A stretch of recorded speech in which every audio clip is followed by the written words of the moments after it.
Hey, what is going on, everybody? Welcome to Upkick MMA episode 420. I am Brendan, and I'm back. All right, UFC Fight Night, Burns versus Brady. I'm going to break down that fight, all the fights on the main card on this video. If you like this kind of thing, subscribe to the channel. That way you know the next video is coming out. I'd appreciate it.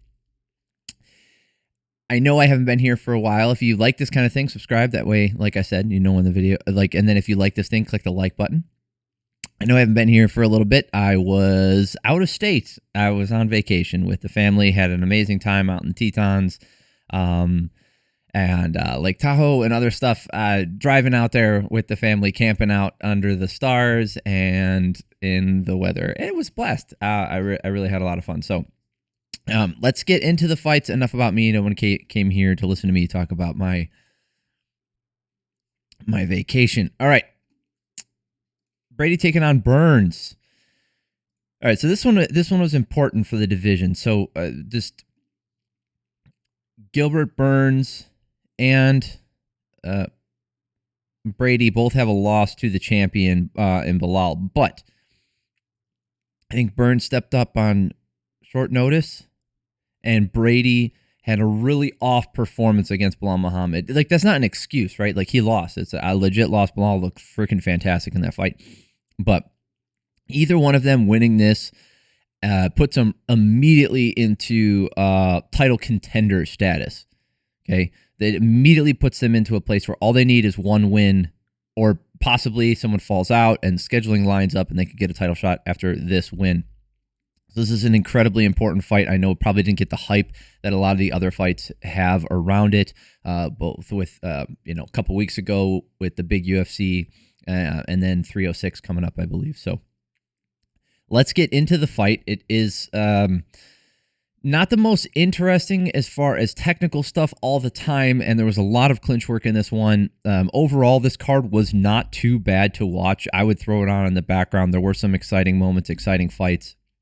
This one, I would even actively watch this one, even if you missed it. There's some really fun stuff on there, and we'll talk about those fights when we get to them. So this fight was one of those, right? It had exciting moments. It kind of encapsulated the entire card. There's some exciting moments, some fun back and forth, and then a lot of, setup and downtime in between those moments. So low kicks from Brady as he avoids the hooks coming back at him with a clean lead hook of his own. His boxing looked real good.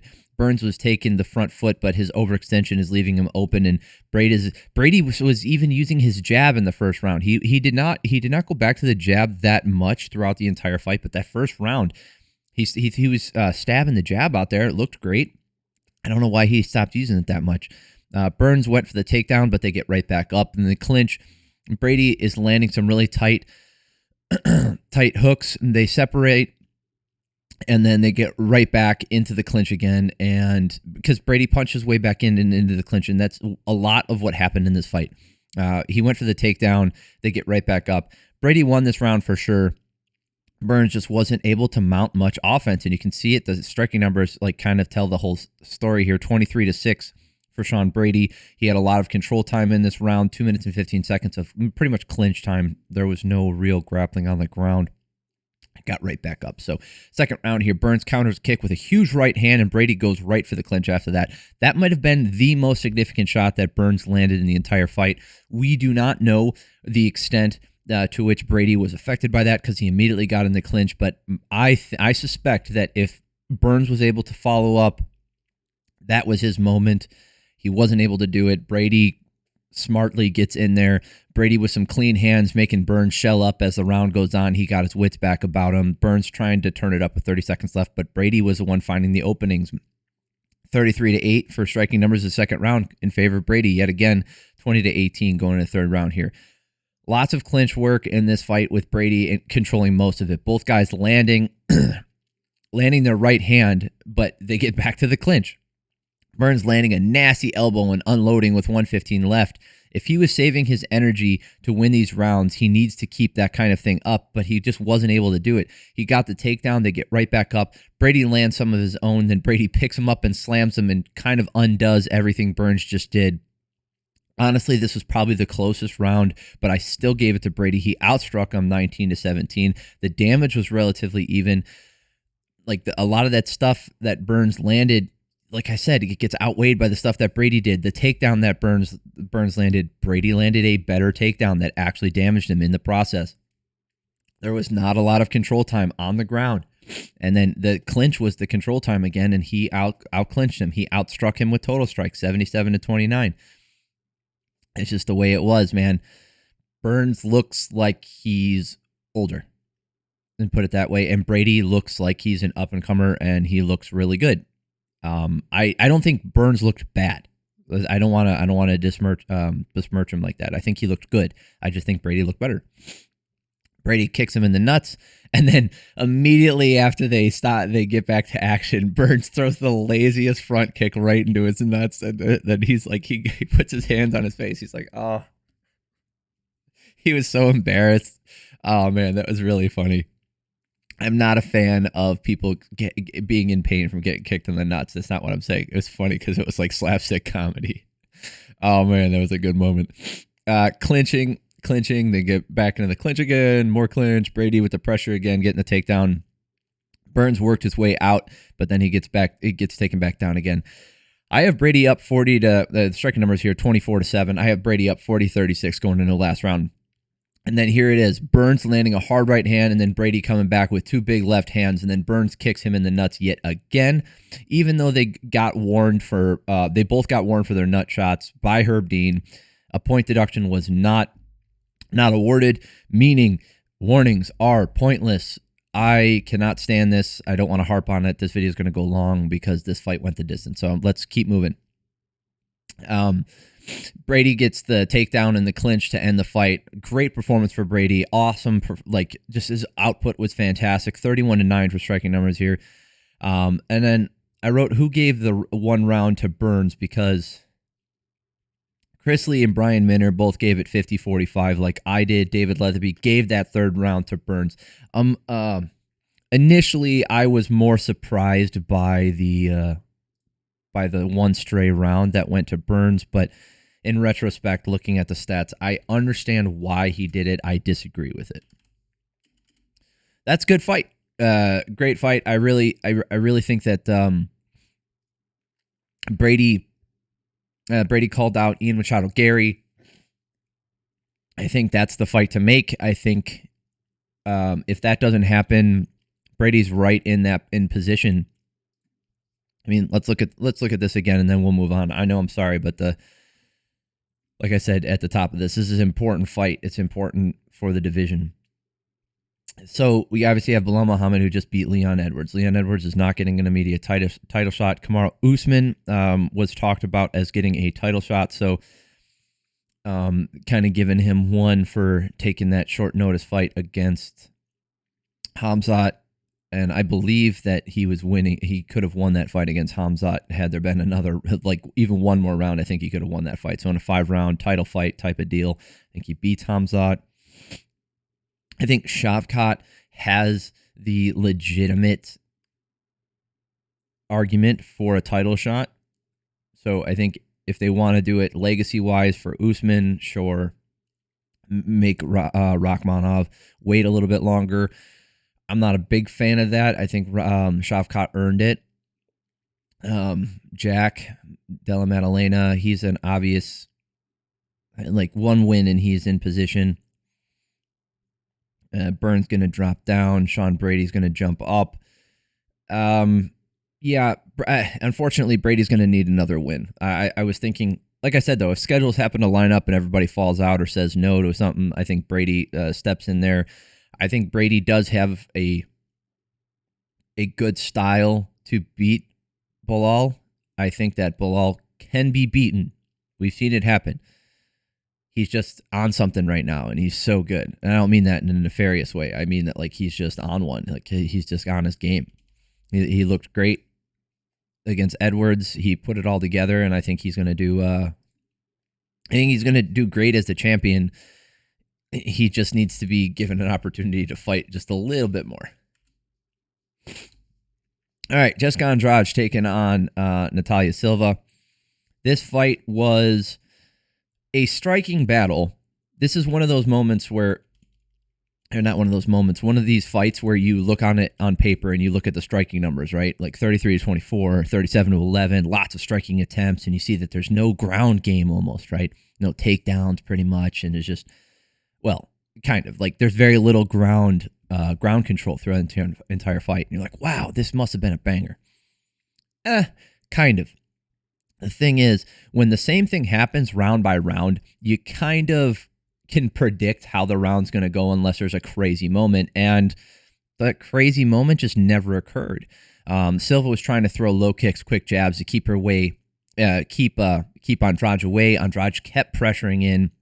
Silva was able to strike fast, dart in and out, but if she slows down, it's going to be bad for her, right? Andrade is looking to get into that tight range, but her height and reach are giving her problems, right? She's just too short. She doesn't have the reach. Obviously, she knows this. She's trying to work her way in, and Silva's doing a good job of range management, even though she's skirting the cage.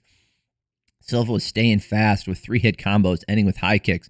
Andrade finally landing a good hard shot inside. As the round went on and Silva slowed slightly, Andrade started to make her moves.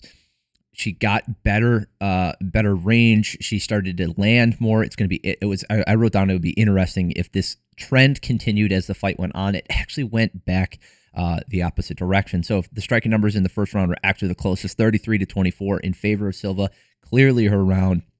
Second round, Andrade keeping the pressure on, more of the same from the first round, but that's it. That's all I got, man. Halfway through the round, Silva was able to stay out in front with the volume, catching Andrade in the eye for a second. And she thought she got poked, but she obviously got punched. Silva slowing down a bit right at the end of the round again, but she did way more. I mean, she landed even more than she did in the first round, 37 to 11, bigger differential. I have her up 20-18. Andrade needs a finish here. Third round, Silva's keeping the strikings coming. Andrade just can't stay in range long enough, and she's chasing her around, leaving herself open for shots, and Silva's not slowing down. And then right at the end of the round, again, Silva slows down a little bit, but now she's legit, 47 to 15. She's good, man.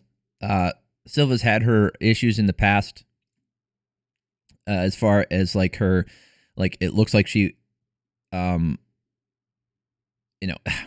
wasn't in the most interesting fights and this kind of thing and whatever else. And there's ways to beat her, but piecing up Andrade like that and staying on the outside, I think she looked really good. Moving on. Taking notes. All right. Steve Garcia taking on Kyle Nelson. So Kyle Nelson missing weight significantly here by 2.5 pounds.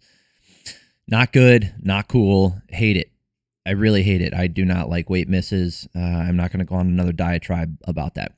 Garcia slips on a kick and Nelson gets right to his back.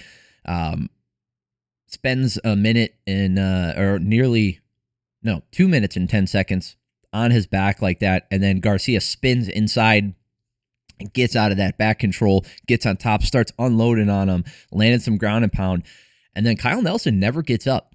He works to his hips, scoots his hips back, sits up against the fence, and then takes a nasty elbow, and Garcia gets the finish. So, excellent finish by him. I think that, Garcia's 5 wins in a row now?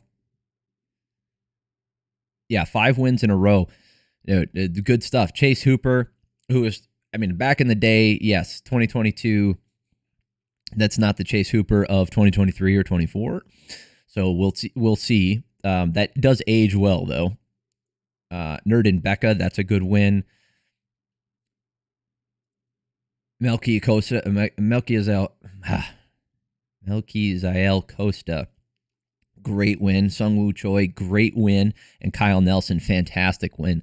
These are all grindy type of guys, good fighters, and he managed to beat all of them. I think, he puts together a couple more, and we're talking about top 5. Obviously, he's going to have to beat some guys in the top 10, but you know what I'm saying? That's what he's setting himself up for here. Fun fight to watch, too.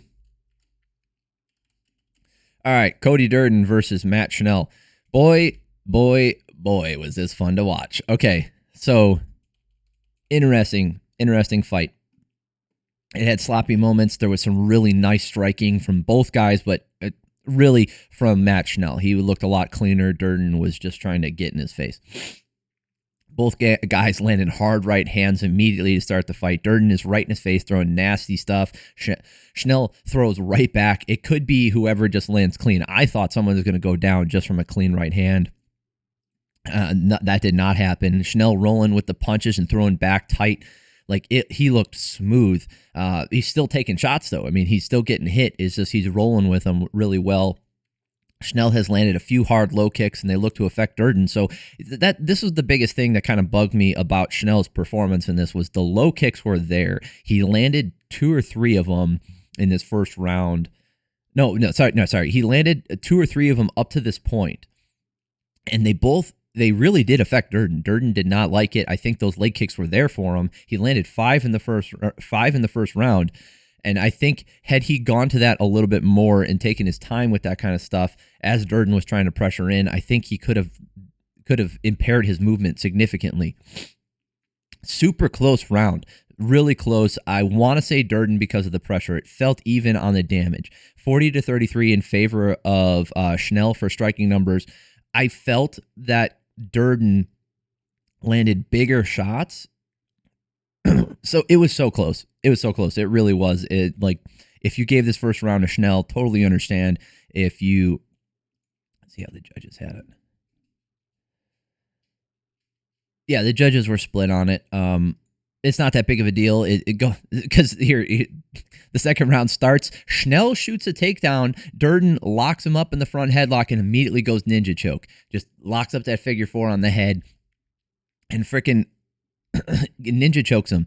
And he has to tap. Schnell, you could tell afterwards, he was just incredibly upset with himself, getting stuck in that position. He's just, the way he was going, I felt like this fight was going to be really, hey, who's got the cardio to stay like this? Is Durden going to start using his wrestling? All the questions that I had going forward that I thought would, I was looking for answers for in the second round, immediately get thrown out the window, because never once did I think like, oh, he's going to throw, or Schnell's going to go for a takedown. That's not what I had in mind. That was ridiculous. So, great win for Durden, stepping up on 1 week's notice.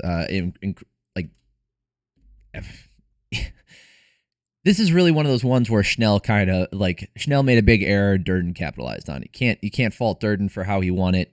He won it legit. It's just Schnell clearly screwed up. All right. Yanal Ashmouz versus Trevor Peek. You always love a Trevor Peek fight because you know it's going to be chaos. You know it's not going to be technical, and it's going to be fun. Peek stalking and trying to swing big. Ashmouz using that jab to back him up. Peek finding the body with that hard right hand, then the jab. Peek overswings. Ashmouz ducks under, gets right into side control. They get back up with 1:10 left. Not much damage on the ground, mind you. Ashmouz did not do much with that position. Ashmouz really wants to take down again. Peek rips him up. Control in this round for Ashmouz. There was no damage for Ashmouz. Look at the striking numbers here. 16-4 in favor of Peek. Look at the ground strikes for Ashmouz. 0. Total strikes were closer, being 18-12, but there was no damage. The 2 minutes and 30 seconds of control time for Ashmouz mean nothing in this round. I really believe that Peek should have won this round. I'll look at the scorecards to see if anybody saw it that way, but this is like one of those ones. Damage is first, and he got more damage. Peek right in the second round here. Peek right back in with those big hooks pressuring. He should go uppercut and body shot. All right, we know that Ashmouz wants a takedown. I know you shouldn't lead with an uppercut because it leaves you open for so many counters, but throw in straights to the body, which were there. Throw in hooks to the body are there. Throw in uppercuts, mixing that kind of stuff in. So much better because it leaves your hands down, ready for the counter to the takedown. He did a little bit of that, but he's still overswinging, and he overswung, got taken down again. He got right back up, then down, then back up, and then he was just in a lot of grappling exchanges, and Ashmouz landed some damage this round. The striking numbers were closer, right? Actually, no, they were the same differential, 22-10, so a 12 strike differential, just like the first round. But I do feel like Ashmouz landed more strikes in this round. He did more total strikes, 36-23. It made the difference for me. I thought he did enough damage to make it even, and obviously he had more control time, 2 minutes and 41 seconds of it. So I have it 19-19 going in the third round. Some people were saying 2-1. I don't think so.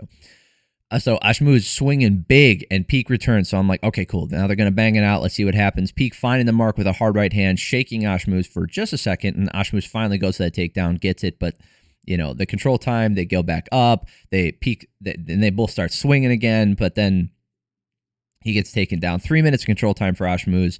Ashmouz just outsmarted Peak, essentially.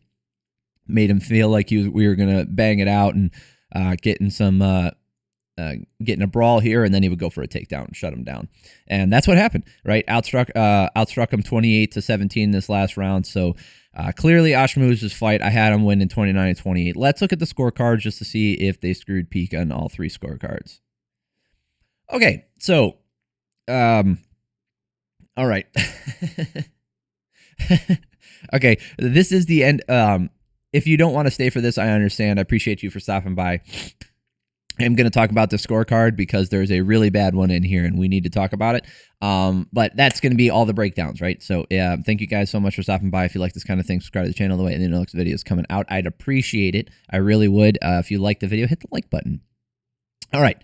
I will say a second goodbye after I'm done with this, but I wanted to get everybody who's just trying to get the fight breakdowns out of here before I go on my rant. Looking at these scorecards, Junichiro Kamijo, he's your standard doofus, given that first round to Ashmouz because he held him longer. This is not a good scorecard. Okay, this is not a good scorecard. Junichiro Kamijo is not a good judge. Chris Lee is not a good judge, and David Leatherby has had his problems as well. So I understand that humans make mistakes, but when you make so many mistakes in a position where you are costing people money, this is not. It's with no repercussions and no explanation necessary. You're running into a situation where, like, are we really going to keep allowing this to happen with this level of what I would consider incompetence at this point? You've had plenty of time, years of judging experience for these guys, and they're still fucking this stuff up. So Junichiro Kamijo he doesn't even have the worst scorecard here. It's a bad scorecard. That first round was Peak's. We go back and look at it. I already made my argument. If you disagree with me, let me know in the comments down below why. Not saying Ashmouz didn't have his moments, not saying he didn't have control, but he did not do enough damage to outweigh all the damage that Peak did in that first round. Second round, third round, Ashmouz, absolutely. No problems there. Junichiro Kamijo fucked up that first round, absolutely. Chris Lee has the same scorecard I do. I am not the all-knowing genius of scoring here. This does not mean just because you agree with me, you are right. That's not what I'm saying. I'm saying based off of what I saw and the scoring criteria, Chris Lee has the most defensible scorecard here. I think you can defend that first round easily by saying Peak won it, and you can defend the next two rounds by saying Ashmouz won it. I think it was pretty clear. Chris Lee has the correct scorecard here. Now, David Leatherby, what the fuck was he watching? Okay, he gives the first round to Ashmouz, which I've already explained why I disagree with. But if you want to go old school and be a Junichiro Kamijo style guy where you're just like, oh, he held him down the whole time, or 2 minutes, that outweighs everything. He's clearly winning this fight, even though he wasn't. Whatever. So you going to give Ashmouz that first round. Like I said, you can defend it. I wholeheartedly disagree with you. Second round, absolutely Ashmouz. That's a good one. David Leatherby was paying attention, did a good job. He gave the third round to Trevor Peak. Okay, so just to show that I am not biased in this, right? I'm not. I don't have a horse in this race. I already explained why I think that Trevor Peak should have that first round, right? So you can see that I am in favor of Peak getting a round. Trevor Peak did not win this third round. It was the only round in which Ashmouz outstruck Peak. And if you want to go strike for strike, blow for blow, and you want to go look at damage and who did more damage, we can do that. But Ashmouz did more damage in this round. And you're like, okay, well, maybe Peak had... Nope. You can stop right there because Ashmouz did everything better in this round. Better grappling, more striking, more damage, more control time overall. There is no moment where you can say Peak won this round. He landed one good shot and Ashmouz shook it off. That was the best shot that he landed. Yes, they did some damage to each other, but they both landed at the same time when they were doing that stuff. And Ashmouz got the better of the exchanges by going into the grappling. There is no argument you can make to say that David Letheby should be judging fights based off this card. This is the opposite of what happened. It's fucking ridiculous. Okay. Anyway, that's my little. This is the first time I'm seeing the scorecards, right? Like I tell everybody, I like to look at them fresh with you guys, so you can have my immediate reaction with it. We don't need to go and analyze everything because I do that while I'm watching the fights. Then we react to the scorecards together. So let me know what you guys thought about that scorecard. If you made it this far, subscribe to the channel if you like this kind of thing. Thank you very much for being here. If you liked the video, hit the like button. Appreciate you guys. Glad to be back. Love y'all. Have an amazing week. Peace.